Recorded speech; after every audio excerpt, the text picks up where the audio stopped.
Praised be Jesus and Mary. I remember a story about a priest who got a 2 a.m. wake-up call one cold morning, and an excited voice told him, I think Grandpa's dying. And since it was just a couple blocks away, Father decided to walk.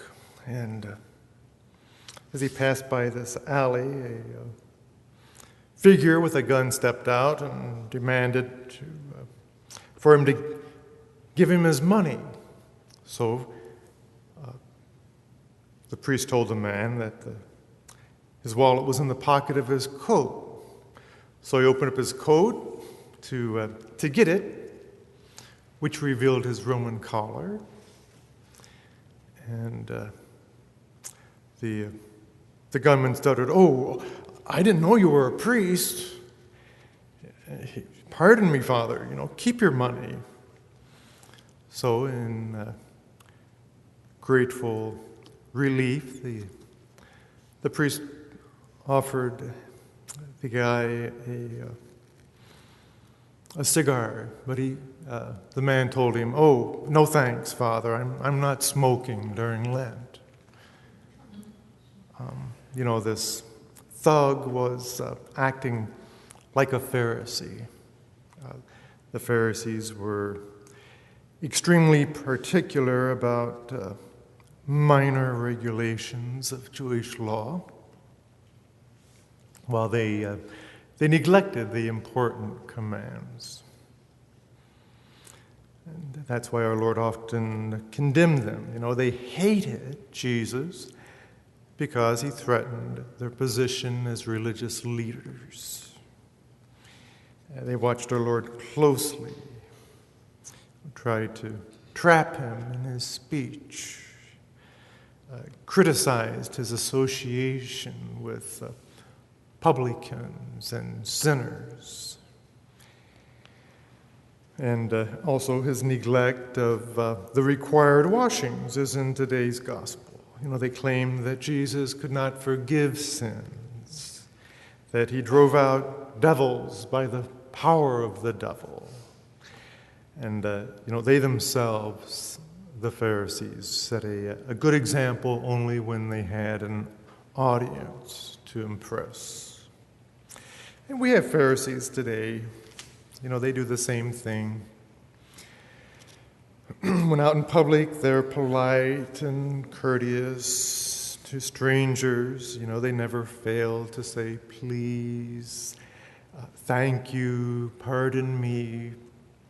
But, among their loved ones, you seldom, if ever, hear those important words. At home, the charity just seems to disappear.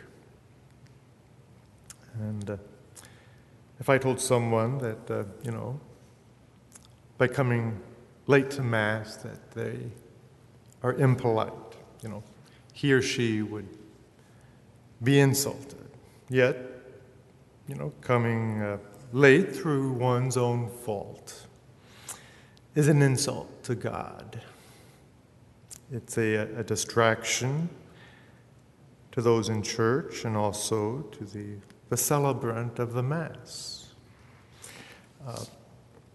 Some parishes are so noisy with people talking, before and after Mass, that you don't know whether you're in a church or a school cafeteria.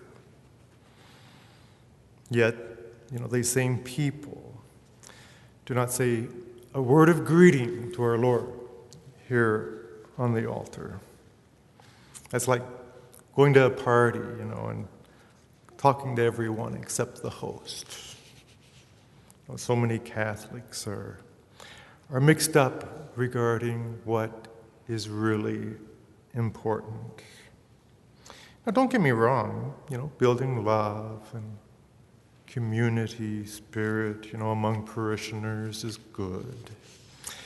But that can be done, on the church steps or in the parish hall. Then there are Catholics and others who would not, think of giving or attending a party if there was a spot, on the table or dishes or on their clothes. Yet they come to church dressed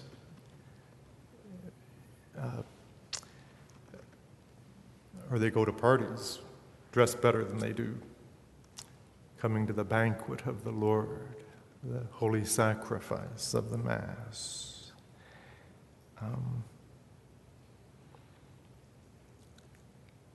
And they might be concerned about spots or stains, but their language is not only spotted, it's downright filthy. An example of filth being on the inside rather than the outside, as Jesus points out in today's gospel.